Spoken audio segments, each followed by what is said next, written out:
محترم ناظرین، السلام علیکم ورحمۃ اللہ وبرکاتہ۔ میں اپنے پڑوس میں رہنے والے امجد کے ساتھ گھر سے بھاگ کر پسند کی شادی کے جھانسے میں آ گئی تھی، اور اب رشتہ دار میرے خون کے پیاسے ہو کر مجھے تلاش کر رہے تھے۔ میں اپنے ساتھ اپنی بہن کے جہیز کا زیور بھی اٹھا لائی تھی۔ امجد نے دوسرے شہر میں کرائے کا گھر لیا اور مجھے جلدی لوٹنے کا کہہ کر گھر سے نکلا، لیکن کئی روز گزر گئے، وہ واپس نہ پلٹا۔ 5 دن کے بعد مکان کے دروازے پر زور سے دستک ہوئی، اور جیسے ہی میں نے دروازہ کھولا، چند اوباش لوگ۔ میرے بال بکھرے ہوئے تھے، چہرے پر نیل کے نشان تھے، مگر اس کے باوجود میری آنکھوں سے آنسو نہیں نکل رہے تھے۔ اب یہ کچھ دیر پہلے میرا باپ اور میرا بھائی مجھے بری طرح مار پیٹ کر گئے تھے کہ خبردار، جو تم نے اب دوبارہ امجد سے کوئی رابطہ کیا، وہ ایک عیاش مرد ہے، تمہاری زندگی برباد کر دے گا۔ لیکن میں امجد سے پیار کرتی تھی، اس کی خاطر میں اپنی جان بھی دے سکتی تھی۔ چند لمحے میں نے خاموشی سے بیٹھ کر گزار دیے، اور اگلا لمحہ میرے لیے ایک بڑے امتحان والا تھا۔ میں نے قدم الماری کی طرف بڑھائے تھے۔ الماری کے کپڑوں کے نیچے دبے ہوئے موبائل فون کو نکال کر میں نے جلدی سے امجد کو فون لگایا تھا۔ پہلی بیل پر ہی اس نے میرا فون ریسیو کر لیا تھا۔ وہ کچھ کہتا اس سے پہلے ہی میں روتے ہوئے بولی، آج رات ہم یہاں سے نکل جائیں گے، میں اس گھر میں اب مزید نہیں رہنا چاہتی۔ میرے گھر والے تمہاری جان کے دشمن بن گئے ہیں، تمہارے گھر میں بھی بہت ہنگامہ کیا۔ میری بات سن کر اگلی طرف سانپ سونگھ گیا تھا۔ میں دوبارہ بولی، اب بتاؤ کیا کرنا ہے؟ تم مجھے لینے کے لیے آ رہے ہو یا پھر میں کسی مخصوص مقام پر پہنچوں؟ میری بات سن کر امجد فوراً سے بولا، تمہیں ذرا بھی علم ہے تم کیا کہہ رہی ہو؟ تمہارے گھر والے میرے گھر گئے تھے۔ میں فوراً بولی، ہاں ہاں، انہوں نے تمہارے گھر کا دروازہ بھی توڑ دیا ہے، کھڑکیوں کے شیشے بھی توڑے ہیں۔ ابا اور بھائی نے مجھے بھی بہت مارا پیٹا ہے۔ محلے کے کسی آدمی نے ہم دونوں کی تصویر کھینچ کر ابا کو دکھا دی ہے، اور تمہارے گھر والے ابا سے عجیب عجیب باتیں کر رہے تھے کہ تم ان کے کچھ بھی نہیں لگتے، تمہارا ان لوگوں سے کوئی بھی رابطہ تعلق ہی نہیں ہے، تم کون ہو اس بات کا بھی انہیں علم نہیں ہے۔ یہ سب کیا ماجرا ہے؟ میری بات سن کر وہ فوراً سے بولے، ارے وہ غصے میں بول رہے ہوں گے، فی الحال تم مجھے یہ بتاؤ، کیا تمہارے ابا اور بھائی نے تمہیں مارا پیٹا ہے؟ میں فوراً سے بولی، بہت برے طریقے سے مارا ہے، میرا چہرہ نیل نیل کر دیا ہے، بال نوچے ہیں، اور ابا نے کمرے میں بھی بند کر دیا ہے۔ اگر تم بر وقت مجھے یہ موبائل فون نہیں دیتے تو آج میں تم سے بات نہیں کر پاتی۔ اب بتاؤ کرنا کیا ہے؟ میرا دل بہت بھاری ہو رہا تھا۔ امجد کی آواز سنتے ہی میرا دل رونے کو مچل رہا تھا، مگر میں نے خود کو قابو میں رکھا تھا۔ میری بات سنتے ہی امجد بولا، فی الحال تم ٹھہر جاؤ، میں تھوڑے معاملات میں اٹکا ہوا ہوں، جیسے ہی میرے لیے معاملات سیدھے ہوتے ہیں ہم کچھ طے کر لیتے ہیں۔ امجد کی بات سنتے ہی میں فوراً سے بولا، میرے پاس اتنا وقت نہیں ہے کہ میں انتظار کروں۔ ابا اور بھائی خون خوار ہو چکے ہیں، مجھے لگ رہا ہے وہ میری شادی کسی بھی آدمی سے کروا دیں گے، لیکن امجد میں تمہارے بغیر نہیں رہ سکتی۔ میں نے زندگی میں پہلی بار کسی کو اپنے لیے منتخب کیا ہے اور اس سے پیار کرنے لگی ہوں۔ تم میرا درد سمجھ رہے ہو نا؟ میری بات سن کر دوسری طرف ایک بار پھر خاموشی چھا گئی تھی۔ میں کچھ کہتی اس سے پہلے ہی وہ بولا، فی الحال میں ایک کام سے جا رہا ہوں، تم سے کچھ دیر بعد میں بات کرتا ہوں، اور ہو سکے تو مجھ پر اتنی عنایت کر دو کہ میرے گھر پر دوبارہ مار پیٹ کے لیے نہیں جائیں، کیونکہ ابا یا میرے بھائی یا میری بہن ماں کا ان سب چیزوں میں کوئی ہاتھ نہیں ہے۔ تم میری ذمہ داری ہو، ہم دونوں ایک دوسرے سے محبت کرتے ہیں، میرے گھر والے نہیں، اس لیے تم اپنے ماں باپ کو روکو ورنہ بات بگڑ جائے گی۔ یہ کہتے ہی اس نے موبائل فون بند کر دیا تھا، جبکہ نہ جانے کیوں مجھے آج اس کا ٹون بہت عجیب و غریب سا لگا تھا۔ ایسا لگتا تھا جیسے کسی اجنبی مرد سے میں نے بات کی ہو، ورنہ امجد ہمیشہ میرے ساتھ محبت سے پیش آتا تھا۔ بابو جان، میری گڑیا، اس طریقے سے مخاطب کیا کرتا، مگر آج نہ جانے کیوں ایسا لگتا تھا جیسے کوئی بڑا آدمی مجھ سے بات کر رہا ہے۔ میری محبت نے کافی دیر تک موبائل فون تھام کر میں الماری کے پاس ہی کھڑی رہی تھی، اور پھر کچھ سوچ کر موبائل فون میں نے جلدی سے کپڑوں کے نیچے دبا دیا تھا اور چپ چاپ بستر پر بیٹھ گئی تھی۔ یہ بات طے تھی کہ میں امجد کے علاوہ کسی سے شادی نہیں کروں گی، مر جاؤں گی لیکن امجد کے علاوہ کسی کو بھی قبول نہیں کروں گی۔ مگر گھر کا نظام عجیب تھا، ابا اور بھائی میری بات سمجھنا ہی نہیں چاہتے تھے۔ وہ صرف اور صرف اپنی مرضی مجھ پر مسلط کرنا چاہتے تھے، جو میں کسی قیمت پر بھی نہیں ہونے دے سکتی تھی۔ انسان کو صرف ایک بار زندگی ملتی ہے، اگر وہ مر گیا تو پھر اس دنیا میں کوئی وجود ہی نہیں۔ یہی وجہ تھی کہ میں طے کر چکی تھی، شادی میں اپنی مرضی اور اپنی پسند سے کروں گی، اس کے لیے مجھے کسی کا قتل ہی کیوں نہ کرنا پڑ جائے۔ کافی دیر تک میں اپنے کمرے میں بیٹھی آنے والی زندگی کے بارے میں سوچتی رہ گئی تھی، اور پھر کچھ سوچ کر میں نے اپنے قدم باہر کی طرف بڑھائے تھے۔ اپنے بالوں کو سمیٹ لیا تھا، دوپٹہ بھی بدن پر پھیلا لیا تھا، مگر نیل کے نشان ویسے کے ویسے ہی تھے۔ میں کمرے سے باہر آئی تو نظر برآمدے پر چلی گئی، جہاں پر میرا باپ اور بھائی اماں کے ساتھ بیٹھے بات چیت کر رہے تھے۔ یقیناً مجھے کوسا جا رہا تھا۔ مجھے دیکھتے ہی ابا جان غصے سے غرائے۔ کس کی اجازت سے تم کمرے سے باہر آئی ہو؟ میں نے منع کیا تھا نا کہ جب تک میں اجازت نہیں دوں تم کمرے کی دہلیز بھی پار نہیں کرو گی۔ جبکہ میں ان کو دیکھتے ہوئے بولی، میں آپ سے بات کرنے کے لیے آئی ہوں۔ آپ نے مارنا تھا، اپنا غصہ نکالنا تھا، وہ آپ نکال چکے ہیں۔ اب آپ پر لازم ہے کہ آپ میری بات سنیں اور مجھے سمجھنے کی کوشش کریں۔ مجھے غصے میں دیکھ ابا خاموش ہو گئے تھے۔ بھائی کچھ کہنے لگا تھا، مگر ابا نے فی الحال اسے بھی خاموش کروا دیا تھا اور مجھے دیکھتے ہوئے بولے، کہو کیا کہنا ہے، سن رہا ہوں میں۔ ان کی بات سن کر میں نے ایک گہری سانس لی تھی اور ان کو دیکھتے ہوئے بولی، امجد میں کیا برائی ہے؟ ہر لڑکی اپنی پسند کی شادی کر سکتی ہے، اس بات کی اجازت ہمارا دین اسلام دیتا ہے۔ پھر آپ کو کیا اعتراض ہے؟ زندگی مجھے گزارنی ہے، آپ کو نہیں۔ کوئی سالوں بعد آپ مر جاؤ گے، بھائی اپنی زندگی میں مگن ہو جائے گا، امی بھی اس دنیا سے چلی جائیں گی۔ میں کیوں آپ لوگوں کی پسند کے لڑکے سے اپنی زندگی تباہ و برباد کروں؟ جواب دیں مجھے۔ میری بات سن کر میرا بھائی اپنی جگہ سے کھڑا ہو گیا تھا اور مجھے گالیاں نکالتے ہوئے بولا، کتنی بے شرم لڑکی ہو تم، ایک محبت کی خاطر اپنے ماں باپ کو مارنے کے لیے کھڑی ہوگی۔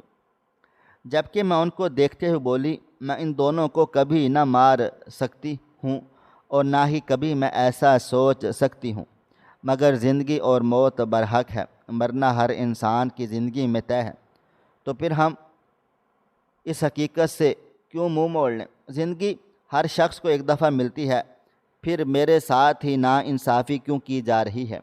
میری بات سنتے ہی ابا بولے تھے، تمہارے ساتھ ناانصافی نہیں کی جا رہی بلکہ تمہارے ساتھ محبت دکھائی جا رہی ہے۔ جس انسان کو تم پسند کرتی ہو اس کے آگے پیچھے کیا ہے؟ اس کے تو اپنے گھر والے اسے اپنا ماننا نہیں چاہتے۔ اس کا باپ کہتا ہے کہ وہ میرا بیٹا نہیں ہے۔ اس کا بھائی صاف کہہ چکا ہے کہ تمہیں اگر اسے مارنا ہے تو مار دو، ہمیں اس سے کوئی بھی فرق نہیں پڑتا۔ ماں ہر اولاد کو سینے سے لگاتی ہے، اگر اولاد چور بھی ہے تب بھی اسے وہ اپنے جگر کا ٹکڑا کہتی ہے۔ اس ماں نے بھی صاف کہہ دیا ہے کہ کل کا مرتا آج مر جائے، اور تم ایسے انسان سے شادی کرنا چاہتی ہو؟ جبکہ میں فوراً سے بولی تھی، وہ سب اس سے پیار نہیں کرتے لیکن میں کرتی ہوں، وہ میرا سب کچھ ہے۔ آپ کے نزدیک وہ ایک فضول شخص ہے، لیکن وہ میرے سر کا سائیں ہے۔ جبکہ میری اماں فوراً چیخی تھی کہ سر کا سائیں صرف اور صرف شوہر ہوتا ہے۔ کیا تم نے اس سے نکاح کر لیا ہے؟ جو ایسی باتیں کر رہی ہو۔ ان کی بات سن کر میں اب خاموش ہو گئی تھی۔ میرا بھائی مجھے دیکھتے ہوئے بولا، زندگی میں ایسے انسان کو پسند کرنا چاہیے جس کے آگے پیچھے لوگ موجود ہوں، اس کی جیب میں روپیہ پیسہ ہو، اچھی خاصی نوکری ہو۔ امجد تو کچھ بھی نہیں کرتا، سارا دن آوارہ گردیاں کرتا رہتا ہے۔ کبھی کسی چوک پر نظر آتا ہے تو کبھی کسی کونے میں کھڑا لڑکیاں دیکھ رہا ہوتا ہے۔ تمہیں کیا لگتا ہے کہ وہ صرف اور صرف تمہیں پسند کرتا ہے؟ تمہاری جیسی 36 اس نے رکھی ہوئی ہیں اور بلا وجہ تم اس کے خاطر اپنے گھر میں ہی اپنی عزت کم کر رہی ہو۔ ان کی بات سنتے ہی میں فوراً سے چلائی تھی، ابھی نوکری نہیں ہے تو بعد میں ہو جائے گی، آپ لوگ کیوں میرے پیچھے ہی لگ گئے ہیں؟ ابا آپ خود بتائیں، جب آپ نے امی سے شادی کی تھی تب آپ کے پاس کون سا اعلیٰ نوکری تھی؟ آپ بھی تو ایک معمولی نوکری کرتے تھے، آپ کو اپنا وقت یاد نہیں ہے؟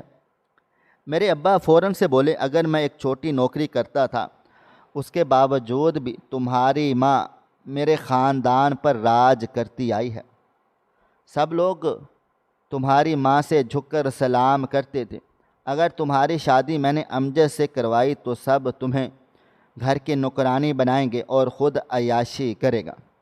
بہتر ہوگا کہ اپنی زبان بند کر لو اور اپنی ان حرکتوں کو سدھار لو، کیونکہ اگر میں سدھارنے پر چلا آیا تو تمہارے لیے بہت زیادہ مشکل ہو جائے گی، میں تمام لحاظ ادب بھول جاؤں گا۔ ان کی بات سن کر مجھے بہت رونا آ رہا تھا۔ صرف ایک کام کی بنا پر وہ لوگ میری شادی امجد سے نہیں کروانا چاہتے تھے۔ ہاں، یہ حقیقت تھی کہ امجد کے پاس کوئی اچھی نوکری نہیں تھی، مگر اسے بہت کام آتے تھے جو اکثر کر کے وہ میری خواہشات کو پورا کر دیا کرتا تھا۔ پھر میں کیوں اس کے خلاف جاتی؟ میں نے ایک نظر اپنے گھر والوں پر ڈالی تھی اور چپ چاپ اپنے کمرے میں آ کر بیٹھ گئی تھی۔ میں نے اپنے طور پر ان لوگوں سے ضد کر لی تھی، لیکن شاید ان کے نزدیک میں اب کوئی اہمیت نہیں رکھتی تھی، اس لیے اب میرے ارادے مزید مضبوط ہو گئے تھے کہ مجھے یہاں سے ہر قیمت پر نکلنا ہے۔ اب صرف مجھے امجد کا ساتھ چاہیے تھا، اور نہ جانے کیوں مجھے دل ہی دل میں ایسا محسوس ہو رہا تھا کہ امجد مجھ سے بیزار ہو رہا ہے، اور یہی ایک چیز مجھے تھوڑا خوف زدہ کر رہی تھی۔ ابھی مجھے کمرے میں آئے ہوئے کچھ ہی دیر ہوئی تھی جب میرا موبائل فون رنگ ہوا تھا۔ میں نے موبائل فون کی طرف دیکھا تو امجد کا فون آ رہا تھا۔ میں نے فوراً سے کال ریسیو کر لی تھی۔ میں ہیلو کہتی اس سے پہلے ہی وہ بولا، اچھا میں نے تمام انتظامات کر لیے ہیں، تم اور میں آج کی رات ہی یہاں سے نکل کر دوسرے شہر چلے جائیں گے، اور تم بے فکر رہو، میں تمہیں ایک بہترین زندگی دوں گا، تم خوشحال میرے ساتھ رہو گی، مگر فی الحال ابھی ہمیں پیسوں کی ضرورت پڑے گی، تم اچھی طرح سے جانتی ہو کہ میرے پاس کوئی اچھی نوکری نہیں ہے۔ ابھی وہ مزید کچھ کہتا اس سے پہلے ہی میں بولی، تم بے فکر رہو، میں آپ ہی کے جہیز میں جو زیور ہم دینے والے ہیں وہ اٹھا لوں گی، اور تھوڑا بہت کیش پیسہ ہمارے گھر میں موجود ہے وہ بھی میں لے لوں گی، بس تم مجھے یہاں سے نکالنے کا بندوبست کرو، کیونکہ میں نہ ابا پر یقین کرتی ہوں اور نہ ہی بھائی پر۔ ان لوگوں کے پاس میری اصلیت پہنچ چکی ہے، وہ لوگ کچھ بھی کر سکتے ہیں، میرے لیے رشتہ بھی ڈھونڈ سکتے ہیں، میری منگنی یا نکاح بھی کر سکتے ہیں، کیونکہ ہمارے گھر میں شادی کی تیاریاں زور و شور سے چل ہی رہی ہیں۔ ایک کھانے میں اگر ابا نے ہم دونوں بہنوں کو نمٹا دیا تو میں اور تم صرف اور صرف ایک دوسرے کو دیکھتے ہی رہ جائیں گے۔ میری بات سنتے ہی امجد جذباتی لہجے میں بولا، خدا کی قسم اگر ایسا ہوا تو میں خون کی ندیاں بہا دوں گا، تم صرف اور صرف میری ہو، میں تم سے سب سے زیادہ پیار کرتا ہوں، بس تم سامان سمیٹو، آج رات 1 بجے ہم دونوں دوسرے شہر کی ٹرین پکڑیں گے، تم تیار ہو؟ میں نے جی کہا تھا اور موبائل فون ایک طرف رکھ دیا تھا۔ دل تھوڑا پریشان سا ہو رہا تھا کہ مجھے یہ قدم نہیں اٹھانا چاہیے، یہ سب خطرناک ہو سکتا ہے، مگر کہتے ہیں نا، جب انسان کی آنکھوں پر محبت کی پٹی بندھ جائے پھر اسے کچھ بھی نظر نہیں آتا، نہ ہی ماں باپ، نہ ہی بہن بھائی، اور نہ ہی اپنی زندگی کے حالات۔ کچھ ہی دیر میں نے اپنا ایک چھوٹا سا بیگ تیار کر لیا تھا۔ مجھے صرف اب رات کے اندھیرے کا انتظار تھا تاکہ امی جان کے کمرے میں جا کر میں وہاں سے بہن کا زیور اور پیسے اٹھا سکوں۔ یہ کرتے ہوئے مجھے ایک لمحے کے لیے شرم آ گئی تھی۔ یہ زیور میری بہن نے اپنی کمائی سے خود بنایا تھا۔ وہ بہت ہی محنت کش تھی۔ صبح سکول میں ٹیچنگ کے لیے جاتی، اس کے بعد ایک کمپنی میں جاب کرتی تھی جہاں سے اس کی واپسی رات 9 بجے ہوتی تھی، اور پھر آن لائن بچوں کو ٹیوشن دیتی تھی۔ انہی سب پیسوں کو ملا کر اس نے اپنے لیے ایک زیور بنایا ہوا تھا۔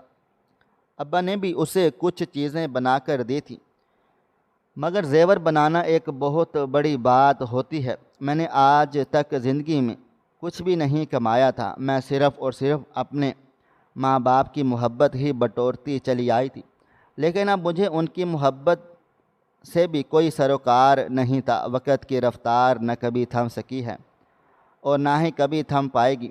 رات کا اندھیرا جیسے ہی چاروں جانب پھیلنے لگا، میرے دل کی دھڑکنیں منتشر ہونا شروع ہو گئی تھی۔ میں مسلسل امجد کے ساتھ کانٹیکٹ میں تھی۔ وہ مجھے ہر چھوٹی خبر کی اطلاع دے رہا تھا کہ میں اب ریلوے اسٹیشن پر آ گیا ہوں، تمہارا اور اپنا ٹکٹ بھی لے لیا ہے، کچھ کھانے پینے کا سامان بھی لے لیا ہے، تمہارے لیے ایک رکشہ میں نے روانہ کر دیا ہے، بس تم جلدی سے سامان سمیٹو اور گلی کے نکڑ تک پہنچو، وہاں سے تمہیں رکشہ سیدھا یہاں لے آئے گا۔ فی الحال تمہیں ہمت کرنی ہوگی، باقی میں سب کچھ سنبھال لوں گا۔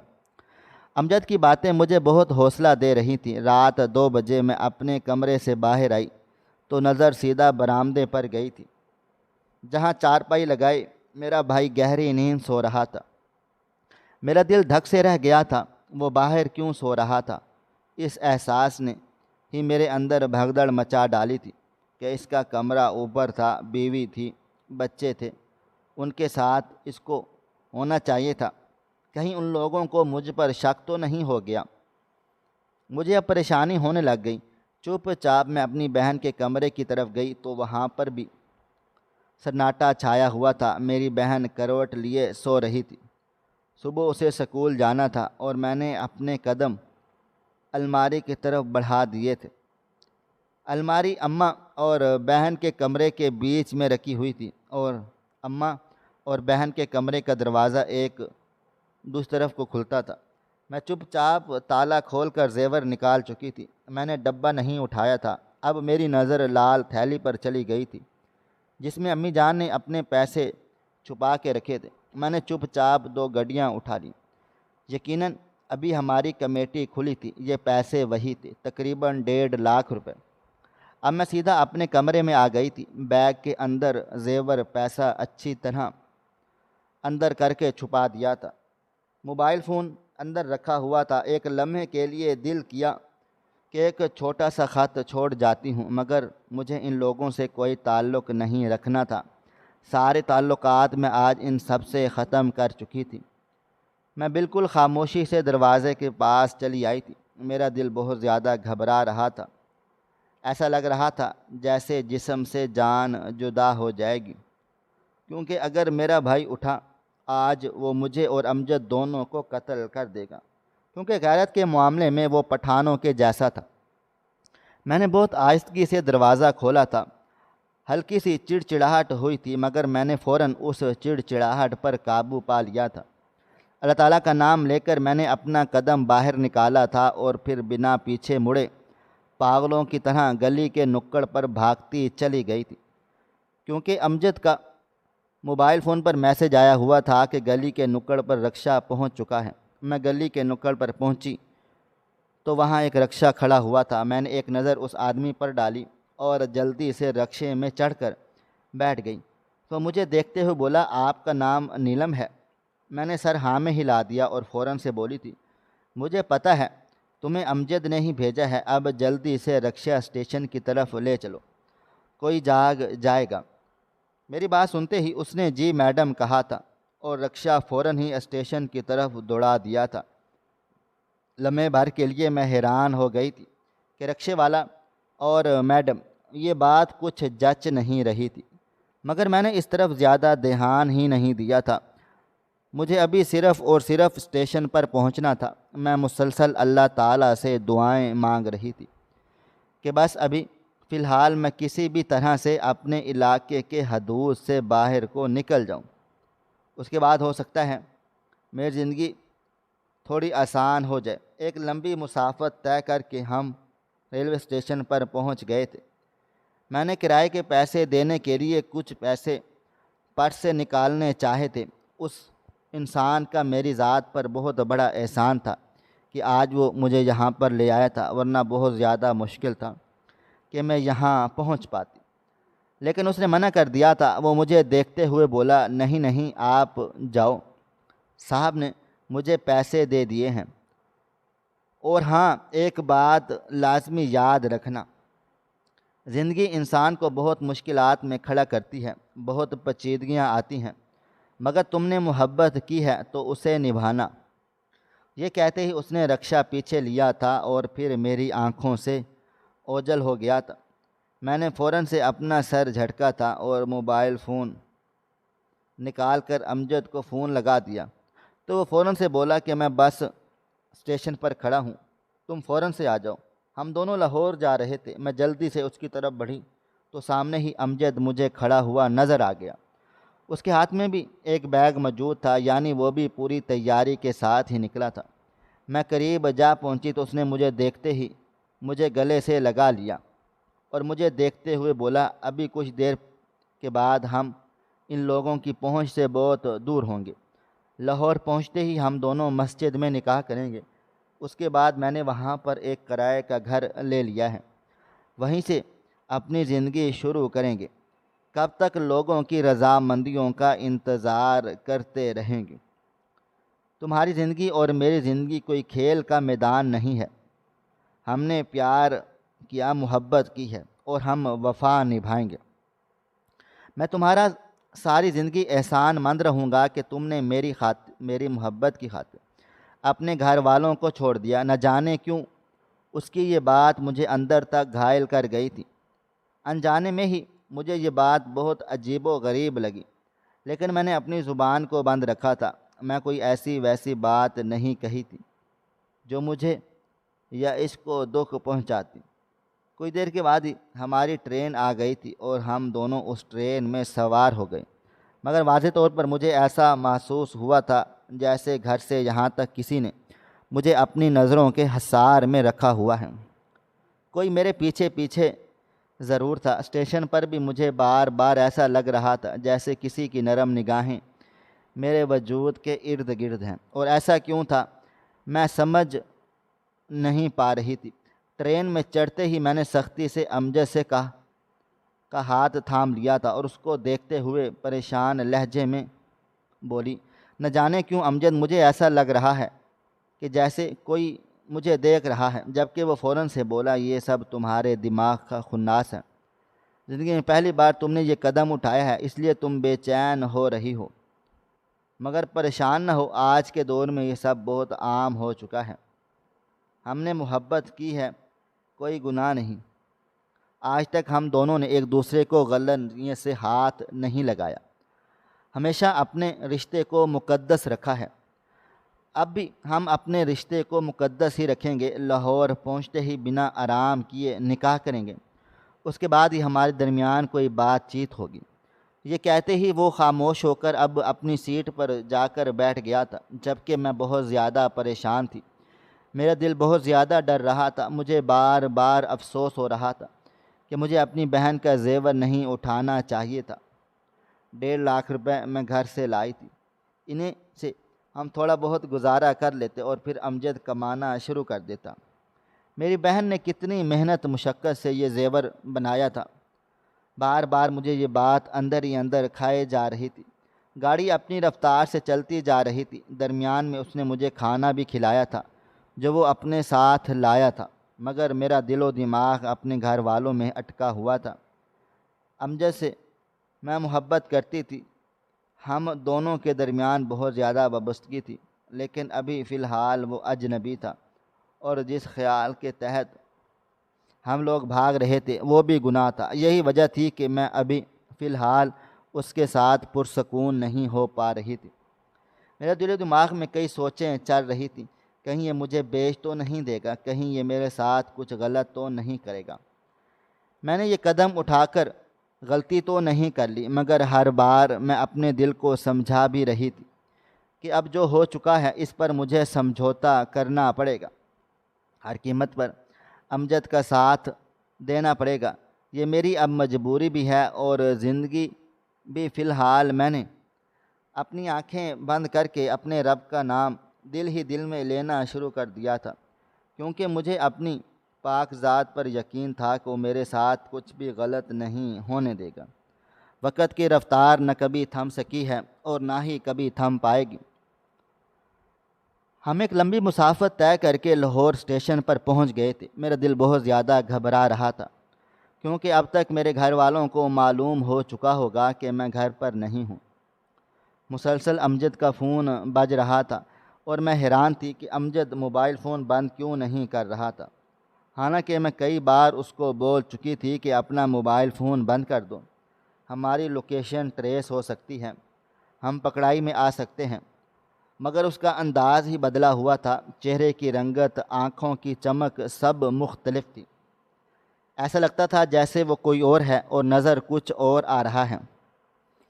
میں کچھ کہتی اس سے پہلے ہی اس نے میری کلائی تھامی تھی اور مجھے دیکھتے ہوئے بولا، اب ہم دونوں مسجد جائیں گے تاکہ ہمارا نکاح ہو سکے۔ میں بنا پاکیزگی کے تمہارے ساتھ ایک لمحہ نہیں گزار سکتا۔ میں نے کوئی جواب نہیں دیا تھا۔ یہ اس کا ایک اچھا انداز تھا، لیکن جس طریقے سے اس نے یہ بات کہی تھی مجھے اندر تک چبھ رہی تھی۔ میں اپنے گھر سے دور تھی، اسی وجہ سے چھوٹی چھوٹی باتیں میرے دل پر لگ رہی تھیں۔ وہ سیدھا مجھے لیے اسٹیشن کے قریب ایک مسجد میں چلا آیا تھا۔ میں مسجد کے دروازے پر ہی کھڑی ہوئی تھی، اندر نہیں گئی تھی۔ اکثر میرے ابا جان کہتے تھے کہ لڑکیوں کو مسجد کے اندر نہیں جانا چاہیے۔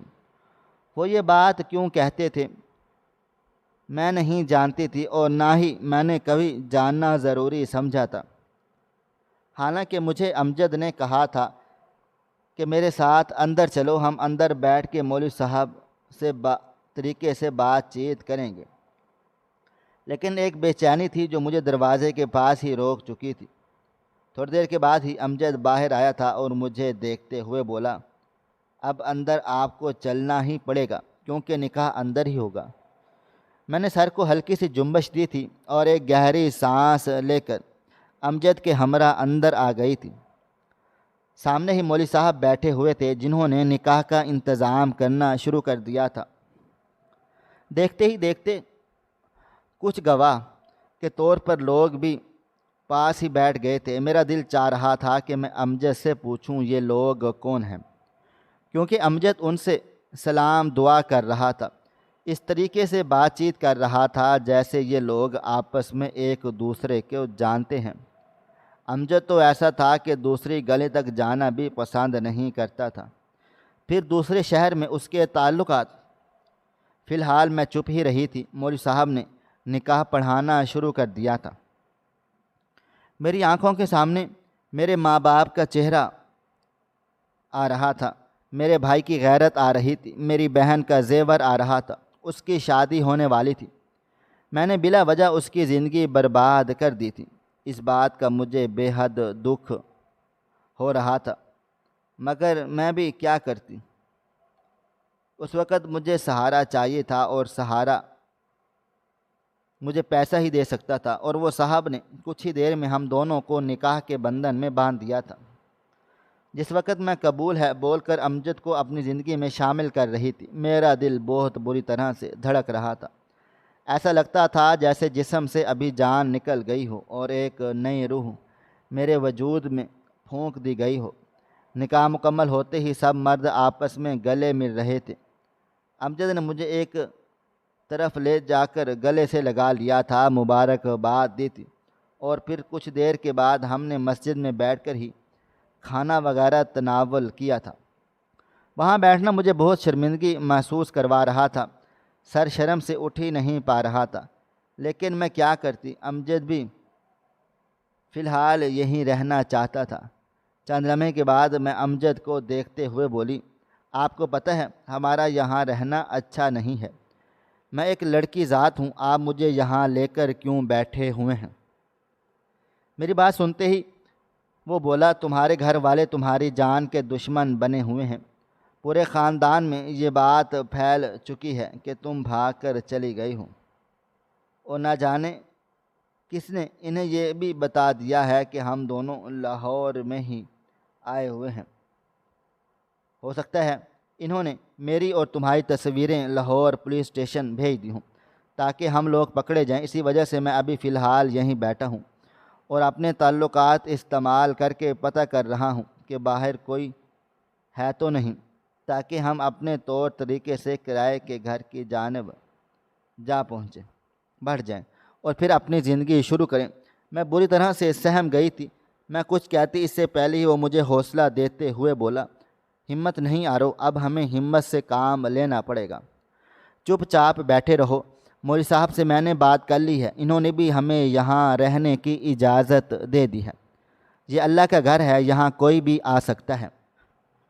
اس کی بات سن کر میں مطمئن نہیں ہو رہی تھی، میرے باپ اور بھائی کے کافی تعلقات تھے اور وہ لوگ لاہور پولیس اسٹیشن ہماری تصویریں بھیج سکتے تھے، اور اگر اب میں پکڑی گئی تو مجھے پورا یقین تھا کہ میرا باپ اور بھائی مجھے زندہ نہیں چھوڑیں گے۔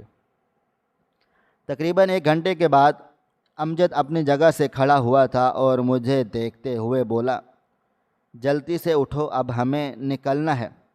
مجھے معلوم ہوا ہے کہ فی الحال پولیس اسٹیشن تک ہماری کوئی بھی تصویریں نہیں پہنچی، لیکن ہو سکتا ہے تمہارے خاندان کا کوئی فرد لاہور آئے گا اور یہاں آنے کے بعد ہم تک پہنچنا کوئی بھی مشکل بات نہیں ہے۔ فی الحال میں نے اپنا موبائل فون بند کر دیا ہے تاکہ ہماری لوکیشن کسی کے پاس بھی نہ پہنچے۔ میں نے فی الحال چپ رہنے میں عافیت جانی تھی اور جلدی سے سامان اٹھائے مسجد سے باہر کو آ گئے تھے۔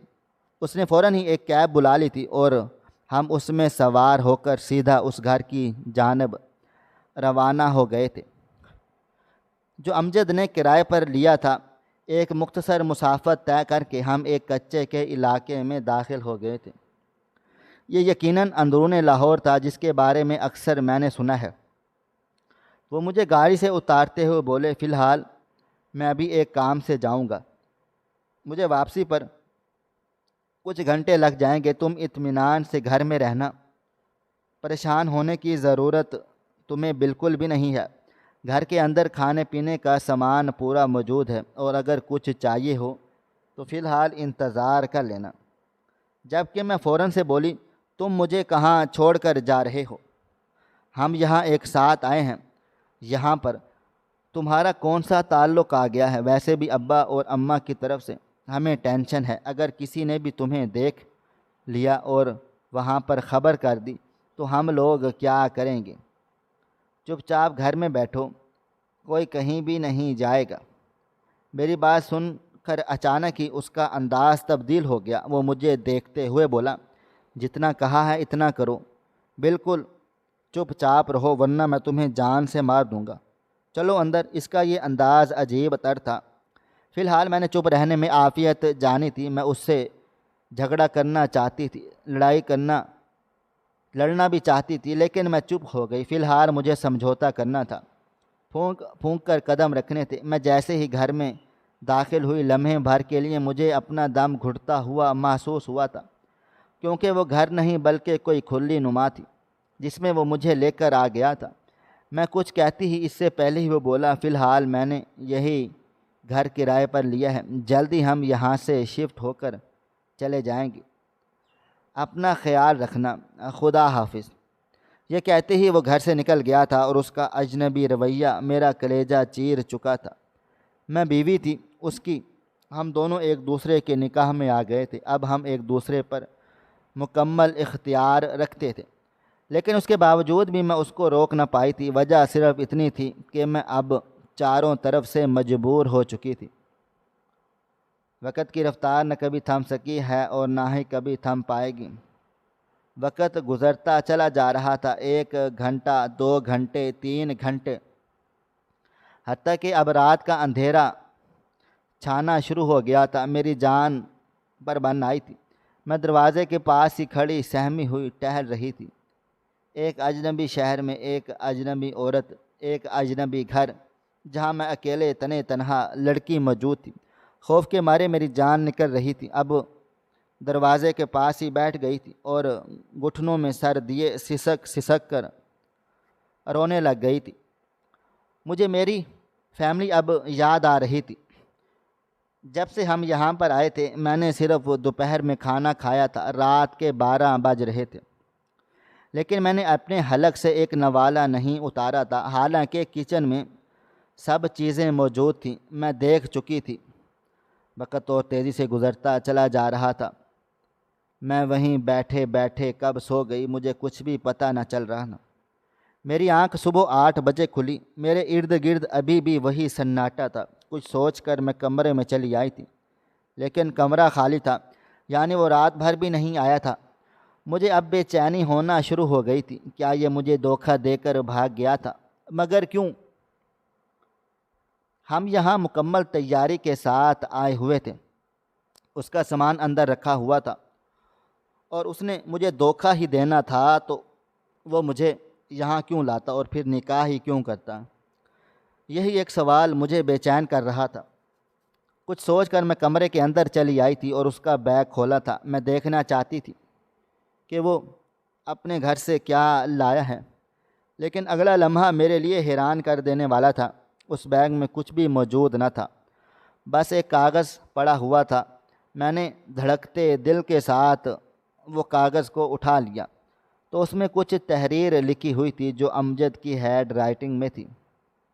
میں دھڑکتے دل کے ساتھ وہ تحریر پڑھنا شروع ہو گئی تھی۔ جیسے جیسے وہ تحریر پڑھتی چلی جا رہی تھی میرے جسم سے جان نکل رہی تھی، اور آخر میں بالکل نڈھال ہو کر زمین پر گر گئی تھی۔ کہ میرے ساتھ کیا ہو گیا تھا مجھے خود بھی سمجھ نہیں آ رہا تھا۔ میں فوراً خود ہی اپنی نفی کرنے لگ گئی تھی۔ ایسا نہیں ہو سکتا، امجد اتنا بڑا دھوکہ نہیں دے سکتا، اب وہ مجھ سے محبت کرتا تھا۔ یہ کیا ہو گیا میرے ساتھ؟ میں تکلیف میں اپنے بال نوچنے لگی۔ آنکھوں کے سامنے اندھیرا چھانے لگا اور میں بے ہوش ہو گئی۔ مجھے اپنا کوئی ہوش بھی نہ تھا۔ میری آنکھ تقریباً کوئی 1 گھنٹے کے بعد خود ہی کھل گئی تھی۔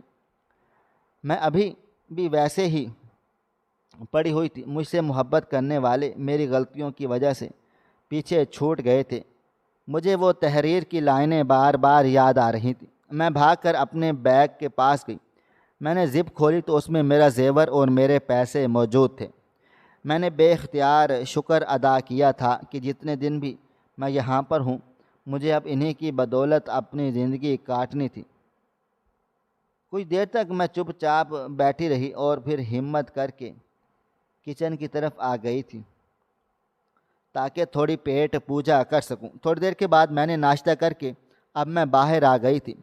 موبائل میں نے اب اپنا آن کیا تھا اور امجد کو فون لگایا تھا، مگر دوسری طرف سے میرا نمبر بلاک جا رہا تھا۔ مجھے بہت زیادہ رونا آ رہا تھا کہ جب ایسا کرے گا وہ بھی میں نے تصور نہیں کیا تھا۔ میں سمجھ گئی تھی کہ اس نے میرا نمبر بلاک نہیں بلکہ وہ سم تبدیل کر دی ہوگی۔ کافی دیر تک میں بیٹھی رہ گئی تھی اور اپنے اللہ تعالیٰ سے فریاد کرتی رہی تھی کہ کسی بھی طرح تو اب پولیس یا میرے ماں باپ کو میرے پاس پہنچا دے، کیونکہ اب میں خالی ہاتھ رہ گئی ہوں۔ یا تو وہ مجھے مار دیں گے یا پھر مجھے قبول کر لیں گے، کیونکہ اس آدمی نے مجھے کہیں کا بھی نہیں چھوڑا تھا۔ اپنے انتقام کے لیے اس نے میری پوری زندگی تباہ و برباد کر ڈالی تھی۔ وقت اور تیزی سے گزرتا جا رہا تھا۔ صبح رات میں اور رات صبح میں منتقل ہوتی چلی جا رہی تھی، اور پورے 5 دن بیت گئے۔ آج معمول کا ہی دن تھا۔ کھانا وغیرہ کھا کر میں چپ چاپ چارپائی پر بیٹھی ہوئی تھی جب اچانک گھر کا دروازہ بجنے لگا۔ میری سانسیں تھم گئی تھیں۔ کیا مجھے وہ آ گیا تھا؟ میں فوراً سے دروازے کی طرف لپکی تھی، مگر جیسے ہی میں نے دروازہ کھولا سامنے 4-5 لڑکے کھڑے ہوئے تھے۔ ان کا حلیہ بتا رہا تھا کہ وہ اوباش قسم کے لڑکے ہیں۔ میں کچھ کہتی اس سے پہلے ہی ایک لڑکا سامنے سے ہٹا تھا اور اس کے پیچھے کھڑے ہوئے شخص کو دیکھ کر میں وہیں زمین پر گھٹنوں کے بل سر جھکائے گر گئی تھی، کیونکہ وہ شخص کوئی اور نہیں بلکہ میرا سگا بھائی تھا جو یہاں تک آ گیا تھا۔ میں سسکیوں سے رونے لگ گئی تھی۔ میں نے خود کو سمجھا لیا تھا کہ اب جوتے، گھوسے، تھپڑ سب کچھ پڑنے والے ہیں، مگر اگلا ہی لمحہ حیران کر دینے والا تھا جب میرے بھائی نے میرے سر پر ہاتھ رکھا تھا۔ میں نے سر اٹھا کر دیکھا تو وہ نم آنکھوں سے مجھے دیکھ رہا تھا۔ اچانک ہی وہ میرے پاس بیٹھ گیا تھا اور پھر مجھے گلے سے لگا لیا تھا۔ اس کا یہ عمل مجھے اتنا تکلیف پہنچا چکا تھا کہ میں پھوٹ پھوٹ کے رونے لگ گئی تھی۔ میری آواز پورے گھر میں گونج رہی تھی۔ وہ مجھے چپ کرواتے ہوئے بولا، تمہارا بھائی آ گیا ہے، تم لاوارث نہیں ہو، تمہارے وارث ابھی زندہ ہیں، تم کسی انتقام کی بھینٹ نہیں چڑھو گی۔ میں آ گیا ہوں تمہیں لینے کے لیے، ابا بھی تم سے بہت شرمندہ ہیں، ہماری نادانی، ہماری کوتاہی تمہارے گلے کا توق بن گئی، اس پر ہم سبھی شرمندہ ہیں۔ جبکہ میں مسلسل روئے چلی جا رہی تھی، میری ہچکیاں بندھ گئی تھیں۔ مجھے فوراً ہی پانی پلایا گیا۔ دراصل اس خط میں درج تھا امجد کوئی اور نہیں بلکہ میرے باپ کی پہلی بیوی کا ستیلا بیٹا تھا۔ میرے باپ نے پہلی شادی ایک طلاق یافتہ عورت سے کی تھی، لیکن وہ عورت بہت بری خاتون تھی۔ انہوں نے ابا کی زندگی کو تباہ کر دیا تھا۔ وہ غیر مردوں کے ساتھ تعلقات رکھتی تھی، اپنے نام کے ساتھ ایک مرد کا مستقل نام چاہتی تھی، اور وہ ابا تھے۔ انہیں ایک مہرہ بنایا گیا، اور جب ابا کو حقیقت پتہ چلی تو انہوں نے اسے طلاق دے ڈالی، اور دوسری بار طلاق سے وہ عورت ٹوٹ گئی اور اس نے خودکشی کر لی۔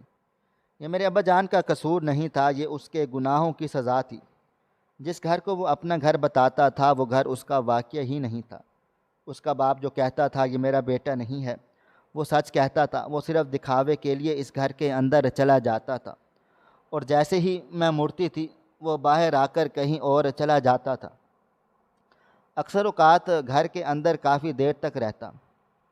اس نے وہاں پر اپنا ایک ٹھکانہ بنا لیا تھا، چھپ کر وہ کچھ دیر گزار لیتا۔ وہ لوگ اتنے غافل تھے کہ انہیں پتہ ہی نہ چلا کہ ان کے گھر میں ایک اجنبی مرد آتا ہے اور اس گھر کو اپنا گھر بھی کہتا ہے۔